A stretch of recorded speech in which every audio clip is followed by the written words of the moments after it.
So a lot of anglers never gain confidence in a jig. And honestly, neither did I for like 25 years.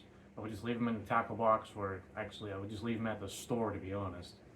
Every time I would tie one on, it just felt like I was throwing a rock out there and I just had no idea what I was doing with one. And I'd probably give it just a couple of casts and I would cut the stupid thing off and put my favorite bait back on.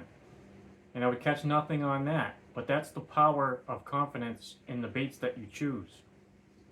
I'm literally okay with catching nothing on my favorite bait versus catching nothing on a bait I've never even used before.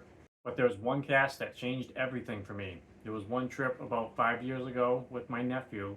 We were fishing a grass hump offshore, and it was just thicker than usual that year, and the bass were stacked in there. And he was pulling them out with a Senko, and I forget what I was using, probably a chatterbait or a crankbait. But I was finally like, if this is the one time to throw a jig, it's right now. So I tied one on and I chucked it into the grass. And I didn't want it to hit the bottom because the grass was so thick. So I just dangled it like this, just hopping it mid-column in the grass, and I ended up catching a bass doing that. And just like that, my little hopping method with a jig was born.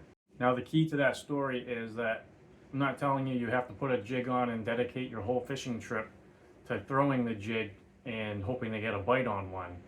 It's literally to wait for that day that you're throwing your favorite stuff already and you're catching them like crazy and you just know they're biting. So then you tie one on and you're just more likely to get a bite on one, and that's all it takes to put your confidence through the roof. Because then once you get that first bite, you'll be more inclined to grab that jig for your next trip.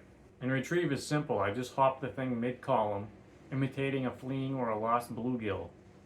And that's what the bass are feeding on in ponds mostly anyways. And the beauty of it all is you don't have to care about what's on the bottom of your fishery. If it's muddy, slimy, grass, snag galore, it doesn't matter, because you're hopping it above all that junk and the bass can just come out and ambush it.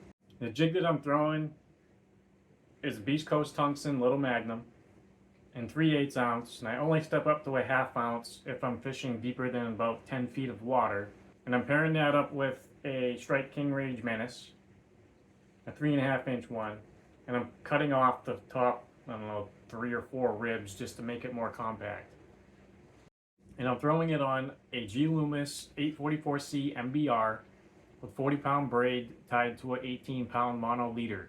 Now I first gained my confidence in jigs on an early summer grass pattern, but at the time of this video it's mid-September, but it's actually one of the better times to learn how to throw one, because as that grass dies off, the bass are leaving that grass and they're seeking the nearest hard cover. So yeah, they're not going very far.